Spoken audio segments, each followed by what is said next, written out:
आज जब कांग्रेस ने बड़ा दिल दिखाया, दीदी इतना ज़्यादा परेशान होने के बावजूद कांग्रेसी लोकल इकाई क्या नहीं कहा, तब ममता दीदी साथ में है। लोकल इकाई दिल्ली की क्या नहीं कहा, तब उन्होंने बड़ा दिल दिखाया अरविंद केजरीवाल जी को।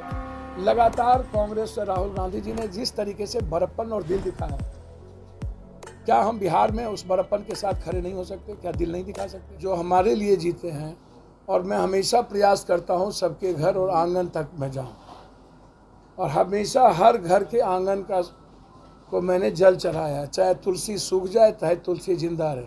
हमेशा मैंने प्रयास किया है कि जल चढ़ाकर बिहार की संस्कृति को जिंदा रखूं, और कभी भी न्याय में किसी को कमी ना हो। आर्थिक रूप से हर घर की मदद करने का प्रयास किया हूँ। कोई ऐसा पीड़ित घर नहीं है जहाँ आर्थिक मदद नहीं किया हूँ। लेकिन इसके बावजूद भी एक पहल है हिंदी पट्टी इलाके में। देश के नेता अलग अलग, आज महागठबंधन की और एनडीए की बहुत बड़ी बैठक हो रही है। चलिए, एनडीए का तो मैंने पहले ही कहा कि एक व्यक्ति है जो अपनी बदौलत अब राजनीति नहीं करना चाहती है। वो पवार हो, अजीत पवार हो, कहीं पर पटेल हो, कहीं मणिपुर हो, कहीं कोई हो, कहीं थूक छटा हुआ व्यक्ति जिसको पार्टी को तोड़ दिया, भगा दिया, कुशवाहा जी हो, चाहे चिराग जी हो, चाहे जिनका हो। चलिए, उन्होंने एक प्रयास तो शुरू किया। 24 में चुनाव जीतने के लिए नेक टू नेक एनडीए ने जिस तरीके से लगातार, चाहे वो यूपी में निषाद का मामला हो, चाहे पटेल का मामला हो, चाहे यहाँ मांझी जी का मामला हो, चाहे किसी अन्य का मामला हो, हर मामले में एक कदम प्रयास करने का सीट टू सीट एनडीए ने कोशिश की।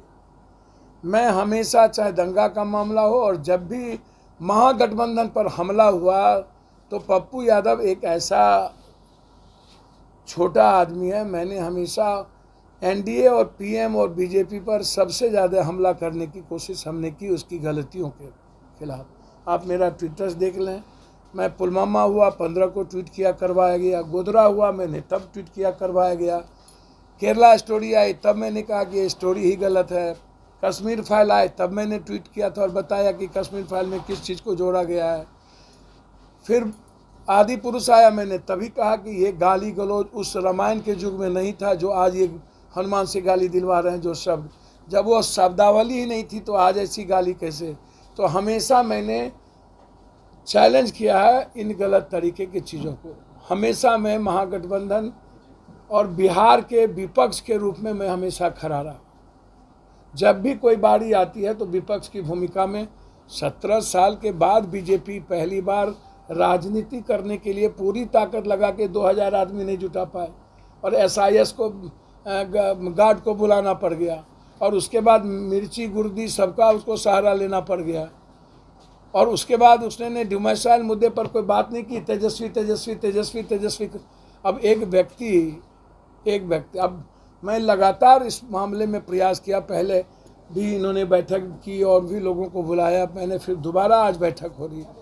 मुझे लगा कि आखिर जो व्यक्ति सबसे ज़्यादा प्रखर हो एनडीए के करतूत के खिलाफ, जो व्यक्ति सबसे ज़्यादा प्रखर हो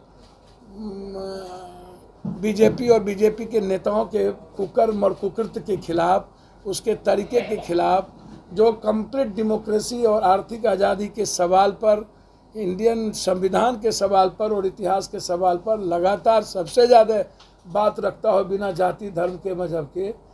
आखिर क्या कारण है कि जब मैंने कई बार लालू जी से भी हम मिले, और तब भी ये बात हुई कि तेजस्वी जी बैठेंगे, करेंगे, आखिर कौन, क्या कारण है? मैंने कई बार कहा कि ये चुनाव 2025 का नहीं है। यदि किन्हीं के मन में यह सवाल है कि 2025 के चुनाव को देखते हुए मैं कोई राजनीति करूं, तो आज जब कांग्रेस ने बड़ा दिल दिखाया है 2000 अपनी, चाहे ममता दीदी इतना ज़्यादा परेशान होने के बावजूद कांग्रेसी लोकल इकाई क्या नहीं कहा, तब ममता दीदी साथ में है। लोकल इकाई दिल्ली की क्या नहीं कहा, तब उन्होंने बड़ा दिल दिखाया अरविंद केजरीवाल जी को। लगातार कांग्रेस से राहुल गांधी जी ने जिस तरीके से बड़प्पन और दिल दिखाया, क्या हम बिहार में उस बड़प्पन के साथ खड़े नहीं हो सकते? क्या दिल नहीं दिखा सकते?